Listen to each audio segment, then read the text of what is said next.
হাসিনা গিয়ে ওই ভারতেই যোগ দিয়েছে, তাই না? ভারতেই বসবাস করতেছে।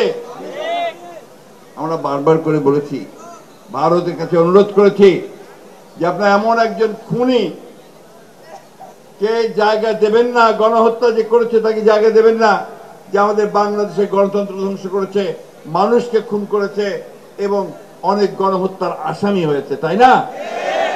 তারা এখন পর্যন্ত কোনো কিছু বলেনি। ভাই, আমি সরকারকে, বর্তমানে যে আমাদের অন্তর্বর্তীকালীন সরকার আছে, তার কাছে আহ্বান জানাবো, আপনারা অবিলম্বে গণহত্যাকারী, দেশ ধ্বংসকারী, রাষ্ট্রবিরোধী, গণতন্ত্র বিরোধী শেখ হাসিনাকে দেশে ফিরিয়ে নিয়ে এসে অভিযোগগুলোর ভিত্তিতে তার বিচারের দাবিতে ভারতের কাছে চিঠি দেন তাকে ফেরত দেওয়ার জন্য।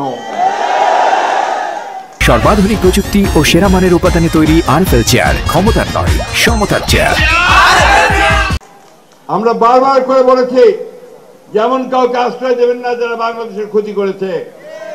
এটা আমরা আবারও ভারতের কাছে অনুরোধ জানাচ্ছি, দয়া করে এই গণহত্যাকারী, মানুষ খুনকারী, খুনি হাসিনাকে দেশে ফেরত পাঠাবার সকল ব্যবস্থা করুন। সরকারকে আবার বলছি, আপনি তার জন্য যে আইনগত ব্যবস্থা আছে সেই আইনগত ব্যবস্থাকে গ্রহণ করুন। বন্ধুগণ, সেই কারণেই আজকের এই সভা। ওই শয়তানরা বুঝবে না, কিন্তু আমরা যারা মানুষ আছি, সাধারণ মানুষ আছি, আমার সামনে তরুণ যুবকরা সবাই আছে, তাই না? এই দেশটার জন্য তোমরা অনেক কষ্ট করেছো তো। আমাদের ছাত্ররা প্রাণ দিয়েছে না? আমাদের শ্রমিক ভাইয়েরা প্রাণ দিয়েছে। আমার একটা হিসাবে, প্রথম আলোর প্রথম যে হিসাব, তাতে আমি যে আপনার ওই যারা আহত হয়েছে, বুলেটে আহত হয়েছে, বিভিন্নভাবে ক্ষতিগ্রস্ত হয়েছে, গুলিতে আপনার পুলিশের, আমি হাসপাতালে দেখতে গিয়েছিলাম, পোস্টবুক হাসপাতালে। তার মধ্যে শতকরা 60 জন হচ্ছে আপনার শ্রমিক। 60 জন শ্রমিক।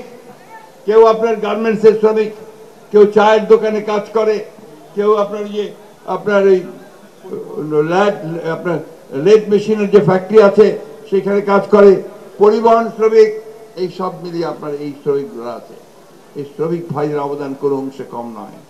আমি কাউকে এখানে ছোট বড় করে দেখতে চাই না, কিন্তু সত্য কথা হচ্ছে এটা, যে আজকে বাংলাদেশের সমগ্র মানুষের ত্যাগ তিতিক্ষার বিনিময়ে, তাদের রক্তের বিনিময়ে আজকে এই আমরা হাসিনা মুক্ত হতে পেরেছি, ফ্যাসিবাদ মুক্ত হতে পেরেছি। এটাকে রক্ষা করার দায়িত্ব কার? যারা আমাদেরকে ক্ষতিগ্রস্ত করেছে তাদের না আমাদের? আমাদেরকে এটা রক্ষা করতে হবে। বন্ধুগণ, সেই জন্য যখন প্রথম গোলযোগ শুরু হয়েছে, আমরা আপনাদের এখানকার বিএনপি নেতা আছেন, শ্রমিক নেতা আছেন, তাদের সকলকে অনুরোধ করেছি যে আপনারা অবিলম্বে আপনারা এই এলাকাগুলোতে যান, শ্রমিক ভাইদেরকে নিয়ে, আমাদের বিএনপি নেতা কর্মীদের নিয়ে সেই জায়গায় আপনারা অবশ্যই একটা রক্ষা ব্যুহ তৈরি করেন, যেন কেউ কোনো ক্ষতি করতে না পারে।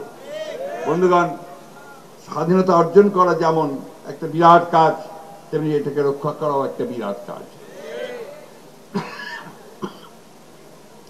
মাফ করবেন, আমার বয়সও হয়ে গেছে, শরীরটা ভালো না।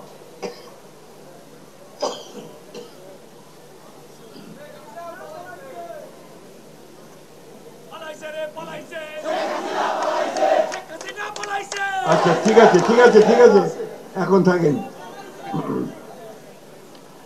তো বন্ধুগণ, আপনারা জানেন যে নতুন সরকার আমাদের প্রফেসর ইউনূস সাহেবের নেতৃত্বে করতে হয়েছে। প্রফেসর ইউনূস সাহেবকে তো আপনারা চেনেন না? বিরাট মানুষ, নোবেল পুরস্কার পাইছে, তাই না? সারা পৃথিবীর মানুষ তাকে খুব শ্রদ্ধা করে, এবং এই গরিব মানুষের জন্য তিনি অনেক কাজ করেছেন, কথা বলেছেন। তার গ্রামীণ ব্যাংক, তার এই সাধারণ মানুষের জন্য যে মাইক্রো ক্রেডিট, সব মিলিয়ে তিনি গোটা পৃথিবীর মানুষের কাছে খুবই একজন শ্রদ্ধেয় মানুষ। তিনি দেশের কয়েকজন বিশিষ্ট ব্যক্তিকে নিয়ে একটা সরকার গঠন করেছেন। আমরা এটাকে বলছি অন্তর্বর্তীকালীন সরকার, তাই তো? এই অন্তর্বর্তীকালীন সরকারকে আমরা দায়িত্ব দিয়েছি যে আপনারা খুব অল্প সময়ের মধ্যে এই যে আওয়ামী লীগ যে জঞ্জাল সৃষ্টি করেছে 15-16 বছরে, এই জঞ্জালগুলোকে দূর করে দিয়ে একটা পরিবেশ তৈরি করেন যেখানে সমস্ত রাজনৈতিক দলগুলো তারা একটা নির্বাচন করতে পারবে এবং অবাধ সুষ্ঠু নির্বাচন হবে। এই দায়িত্বটা তাকে আমরা দিয়েছি। এবং তিনি সেটা নিয়ে কাজ শুরু করেছেন। তাকে আমরা সহযোগিতা করছি। আমাদের নেতা যারা তারেক রহমান সাহেব একইভাবে কথা বলেছেন। আমাদের দলের চেয়ারপারসন দেশনেত্রী বেগম খালেদা, তিনি প্রথম যে বক্তব্য মুক্ত হওয়ার পরে তিনি হাসপাতাল থেকে যে বক্তব্যটা দিয়েছিলেন, তিনি কি বলেছিলেন? তিনি আপনাদের প্রতি ধন্যবাদ জানিয়েছেন, কৃতজ্ঞতা জানিয়েছেন। আরেকটা কথা খুব পরিষ্কার করে বলেছেন যে ধৈর্য ধারণ করবেন, যারা অন্যায় করেছে, খুন করেছে, তাদের প্রতিশোধ প্রতিহিংসা রাজনীতি তাদের সঙ্গে করবেন না।